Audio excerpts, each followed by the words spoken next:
राणा सांगा महाराणा कुंभा के पुत्र व महाराणा रायमल के पुत्र थे। इनका जन्म 22 अप्रैल ईस्वी सन 1422 में हुआ था। मेवाड़ के ही नहीं, संपूर्ण भारत के इतिहास में राणा सांगा का विशिष्ट स्थान है। इनके राज्यकाल में मेवाड़ अपने गौरव और वैभव के सर्वोच्च शिखर पर पहुंचा था। कुंवर पद पर ही इनका अपने बड़े भाई उन्ना राजकुमार पृथ्वीराज से विवाद हो गया था। उसी विवाद में इनकी एक आंख फूट गई थी। इस आपसी झगड़े के समय विश्वस्त सरदारों ने राणा सांगा को बचा लिया था। प्रारंभिक काल में अपने पिता के समय सांगा काफी दिनों तक अज्ञातवास में रहे। अपने दोनों बड़े भाइयों की कुंवर पद पर ही मृत्यु होने के बाद वे मेवाड़ में अपने पिता के पास आए। पिता की मृत्यु के पश्चात ईस्वी सन 1509 में इनका राज्याभिषेक हुआ। राणा सांगा मेवाड़ के राणाओं में सबसे प्रतापी थे और उस समय के सबसे प्रबल क्षत्रिय राजा थे, जिनकी सेवा में अनेकों राजा महाराजा लगे रहते थे और कई राजा सरदार अमीर शहजादे उनकी शरण लेते थे। उस समय दिल्ली में लोधी वंश का सुल्तान इब्राहिम लोधी, गुजरात में महमूद शाह और मालवा में नादिर शाह खिलजी का राज्य था। राणा सांगा ने इन सबको घुटने टिकवाए थे और अपने बाहुबल पर विशाल साम्राज्य स्थापित कर लिया था। ग्वालियर, अजमेर, चंदेरी, बूंदी, गगरोन, रामपुरा और आदू के राजा इनके सामंत थे। इसके अलावा राजपुतानी के और भी राजा राणा सांगा की सहायता के लिए हमेशा तत्पर रहते थे। राणा सांगा का पूरा जीवन बचपन से लेकर मृत्यु पर्यंत युद्धों में बीता। दिल्ली के सुल्तान इब्राहिम लोधी ने ईस्वी सन 1517 में मेवाड़ पर चढ़ाई की। सुल्तान विशाल सेना लेकर हाड़ौती क्षेत्र में खातौली नामक स्थान पर पहुंचा। यहाँ दोनों सेनाओं का मुकाबला हुआ। सुल्तान इब्राहिम लोधी की पराजय हुई और वह अपनी सेना सहित भाग खड़ा हुआ। उसका एक शहजादा कैद हुआ, जिसे कुछ समय बाद राणा सांगा ने राजपूती परंपरा का पालन करते हुए दंड लेकर छोड़ दिया। 1526 ईस्वी तक बाबर ने पानीपत के मैदान में दिल्ली के सुल्तान इब्राहिम लोधी को परास्त करके दिल्ली पर मुगल सल्तनत की स्थापना कर ली थी। उसके पड़ोस में मेवाड़ एक शक्तिशाली साम्राज्य था, अतः दोनों के मध्य संघर्ष होना तय था। राणा सांगा की राज्य सीमा बयाना तक थी। बाबर ने बयाना पर आक्रमण कर उसे अपने अधिकार में ले लिया। राणा अपनी सेना लेकर बयाना की तरफ बढ़े और बयाना पर आसानी से कब्जा कर लिया। दोनों के मध्य छोटी मोटी लड़ाइयाँ हुई, जिसमें राणा सांगा की विजय हुई। इन युद्धों में बाबर की बराबर हार हो रही थी। इससे वह बड़ा निराश था। उसने निर्णायक युद्ध के लिए फतेहपुर सीकरी के पास खानवा नामक स्थान पर अपनी सेना का पड़ाव डाला। राणा सांगा की सेना में राजपुतानी के सभी राजा अपनी अपनी सेनाओं के साथ सम्मिलित थे।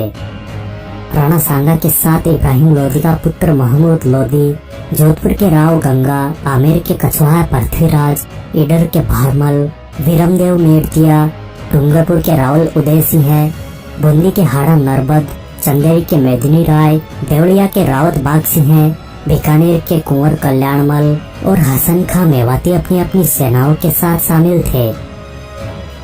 मार्च 1527 ईस्वी दोनों सेनाएं आमने सामने आ खड़ी हुई। प्रारंभिक लड़ाइयों में बाबर की पराजय हुई। मुगल सेना में घोर निराशा फैल गई। बाबर ने अपनी सेना में जोश लाने के लिए एक जोशीला भाषण दिया। उसने इस युद्ध को धर्म युद्ध बनाकर जिहाद का नाम दिया और अपनी सेना की जबरदस्त रणनीति बनाई। बाबर के पास बड़ी बड़ी तोपें थी।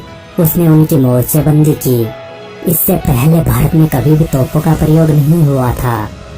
खानवा के युद्ध में तोपों से बहुत से राजपूत मारे गए, लेकिन उनके उत्साह में कोई कमी नहीं आई।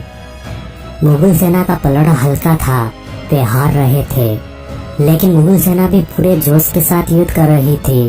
इतने में एक तीर राणा सांगा के सर में लगा, जिससे वे मूर्छित हो गए और कुछ सरदार उन्हें पालकी में बैठाकर युद्ध क्षेत्र से बाहर सुरक्षित जगह पर ले गए।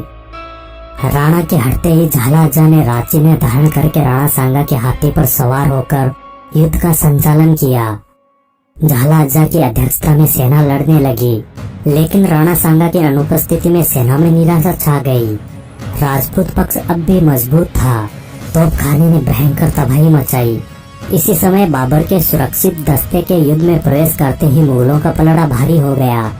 घायल राणा को बसवा नामक स्थान पर ले जाया गया। महाराणा सांगा को जब होश आया तो इस बात से बड़े क्रोधित हुए कि उन्हें युद्ध भूमि से दूर ले जाया गया है। महाराणा ने बचे कुछ सैनिकों को युद्ध के लिए तैयार होने का आदेश दिया। वह कहा कि मैं हार कर चित्तौड़ नहीं जाऊंगा। महाराणा की इसी जिद से नाराज होकर कुछ दगाबाज सरदारों ने उन्हें जहर दे दिया, जिससे महाराणा सांगा का 46 वर्ष की आयु में स्वर्गवास हो गया। पराजय से राजपूतों का वह प्रताप जो महाराणा कुंभा के समय बहुत बड़ा और महाराणा सांगा के समय अपने शिखर पर पहुंच चुका था, वह एकदम कम हो गया। इस युद्ध में राजस्थान के सभी राज परिवारों के कोई न कोई प्रसिद्ध व्यक्ति काम आए। भारत पर मुगल सत्ता स्थापित हो गई। राजस्थान की सदियों पुरानी स्वतंत्रता तथा उसकी प्राचीन संस्कृति को सफलतापूर्वक अक्षुण्ण बनाए रखने वाला अब कोई भी नहीं रहा था। राजपूतों की इस युद्ध में हार का मुख्य कारण उनकी वीरता थी, क्योंकि बाबर अपनी सेना के पीछे रहकर युद्ध का संचालन कर रहा था, जबकि सांगा युद्ध में सबसे आगे वीरतापूर्वक युद्ध कर रहे थे। बाबर का तोपखाना भी बहादुर राजपूतों को नहीं रोक पाया, लेकिन महाराणा सांगा के घायल होते ही बाबर का सुरक्षित दस्ता युद्ध में प्रवेश करता है और बाबर हारी हुई बाजी जीत जाता है। राणा सांगा एक ऐसे अदम्य साहसी व्यक्ति थे जो एक हाथ, एक आंख और कई अंगों में गंभीर चोट होने के बावजूद भी अपना साहस नहीं खोते थे। राणा सांगा की शिष्टता तब परिलक्षित हुई जब उन्होंने गुजरात, मालवा, मांडू और दिल्ली के सुल्तानों को हराकर भी क्षत्रिय परंपरा के पालन के अनुसार उन्हें क्षमादान दिया। दोस्तों, महाराणा सांगा के इतिहास से जुड़ा यह वीडियो आपको कैसा लगा? कृपया लाइक